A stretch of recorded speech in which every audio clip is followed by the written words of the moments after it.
السلام علیکم ورحمۃ اللہ۔ آج ہم لفظ غل کو ڈیفائن کریں گے انشاءاللہ تعالی۔ غل کیا ہے؟ غل کے حروف اصلی جو ہیں غین لام لام ہے۔ اس کو کئی اعراب کے ساتھ پڑھا جاتا ہے، جس سے معنی میں تھوڑا سا فرق پڑ جاتا ہے۔ اس کو ہم دیکھتے ہیں کہ اس کی کتنی صورتیں ہیں۔ غل کا جو لفظ ہے غلہ، اگر اس کو غلہ غین کے زیر کے ساتھ پڑھیں گے تو اس سے مراد دل میں چھپا ہوا بغض و کینہ اور دل کا حسد ہے، اور اگر ہم غین کے زبر کے ساتھ اس کو پڑھیں تو غلہ کا معنی ہوتا ہے خیانت کرنا، کسی کی کوئی چیز چپکے سے اٹھا کر اپنے سامان میں رکھ لینا، ٹھیک ہے۔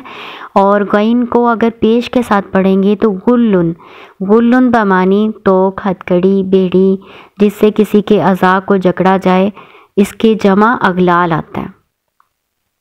تو بخیل کے معنی میں بھی استعمال ہوتا ہے، خیانت کے معنی میں بھی استعمال ہوتا ہے، اور دل کے کینے اور حسد کے لیے بھی غل کا لفظ استعمال ہوتا ہے۔ قرآن پاک میں 3 جگہ 3 آیات میں غل کا لفظ استعمال ہوا ہے۔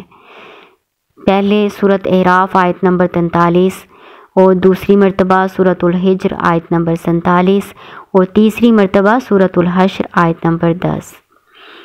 کچھ احادیث کی روشنی میں دیکھ لیتے ہیں کہ احادیث کی روشنی میں غل کا کیا مفہوم ہے۔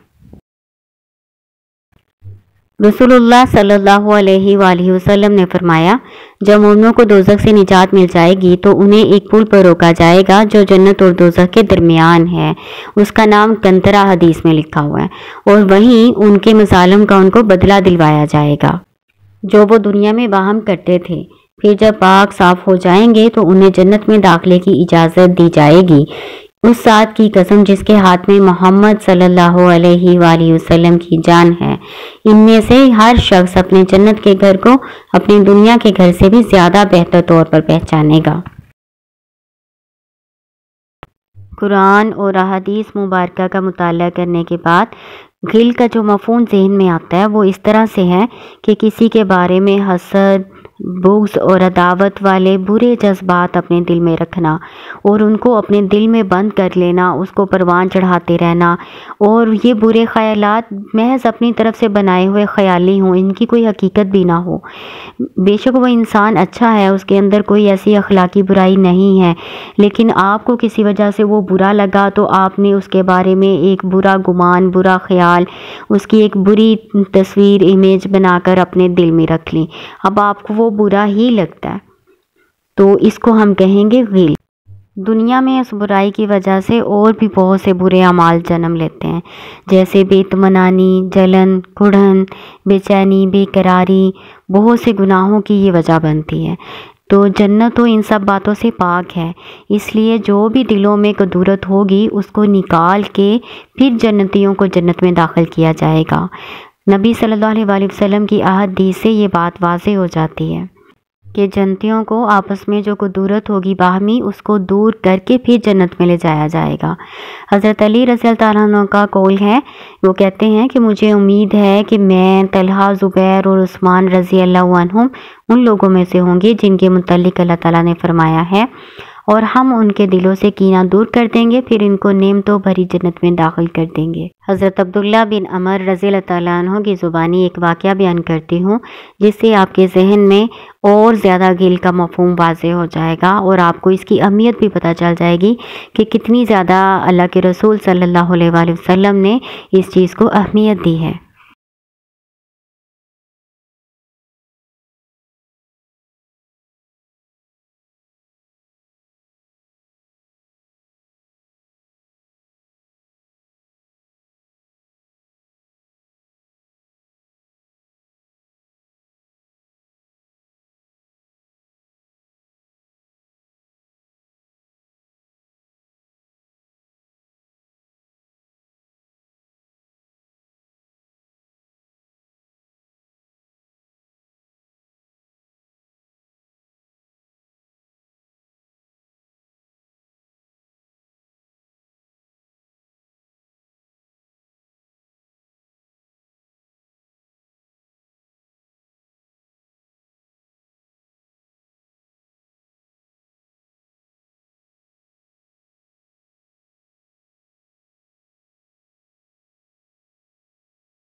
ایک دن اللہ کے نبی صلی اللہ علیہ وآلہ وسلم مسجد میں صحابہ کرام رضی اللہ عنہم کی جماعت کے ساتھ تشریف فرما تھے۔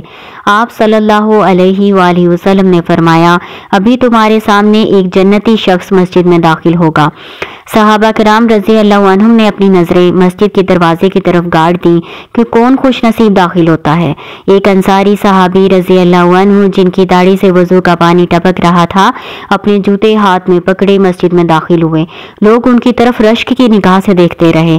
دوسرے اور پھر تیسرے دن بھی اللہ کے نبی صلی اللہ علیہ وآلہ وسلم نے ایسی ہی بات ارشاد فرمائی اور وہی انصاری صحابی رضی اللہ عنہ مسجد میں داخل ہوئے۔ حضرت عبداللہ بن عمر رضی اللہ عنہ کے دل میں خیال آیا کہ دیکھتے ہیں کہ ان کے اعمال کیسے ہیں۔ ان کی خدمت میں حاضر ہو کر عرض کیا کہ میرا اپنے والد صاحب کے ساتھ کچھ تنازع ہو گیا ہے، جس کی وجہ سے میں آپ کے ساتھ رات بسر کرنا چاہتا ہوں۔ وہ رضی اللہ عنہ آپ کو اپنے ساتھ لے گئے۔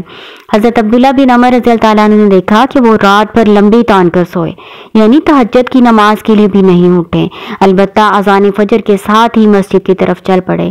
رات کو جب کروٹ لیتے تو اللہ کا ذکر کرتے رہتے۔ 3 راتیں ان کے ساتھ گزارنے کے بعد وہ کہتے ہیں کہ میں نے ان سے کہا کہ میں تو صرف بہانہ کر کے آپ کے ساتھ رہنے آیا تھا تاکہ میں دیکھوں کہ وہ کون سا عمل ہے کہ جس کی وجہ سے اللہ کے نبی صلی اللہ علیہ وآلہ وسلم نے 3 مرتبہ یہ فرمایا ہے کہ ایک جنتی آدمی مسجد میں داخل ہوگا، اور تینوں مرتبہ آپ ہی داخل ہوئے، لیکن میں نے آپ کا کوئی خاص عمل نہیں دیکھا جس کی وجہ سے آپ کو اتنی بڑی بشارت ملی ہے۔ انصاری صحابی نے کہا، میں کوئی اور خاص عمل تو نہیں کرتا، لیکن جب میں رات کو سوتا ہوں تو میرے دل میں کسی بھی مسلمان کے لیے کوئی کینہ نہیں ہوتا، سب کے لیے میرا دل بالکل صاف ہوتا ہے۔ عبداللہ بن عمر رضی اللہ عنہ نے فرمایا کہ آپ کی یہی تو وہ خاص خوبی ہے جس کی وجہ سے آپ کو اتنی بڑی بشارت ملی اور ہم اس سے محروم رہے۔ حضرت عبداللہ بن عمر رضی اللہ عنہ سے روایت ہے، رسول اللہ صلی اللہ علیہ وآلہ وسلم سے سوال کیا گیا، کون سا آدمی افضل ہے؟ تو آپ صلی اللہ علیہ وآلہ وسلم نے فرمایا، ہر صاف دل والا، سچی زبان والا۔ صحابہ کرام رضی اللہ عنہم نے عرض کیا، سچی زبان والا تو ہم جانتے ہیں، صاف دل والا کون ہوتا ہے؟ تو آپ صلی اللہ علیہ وآلہ وسلم نے فرمایا، پرہیزگار، پاک باز، جس کے دل میں نہ کوئی گناہ ہو، نہ زیادتی، نہ کینہ، نہ حسد۔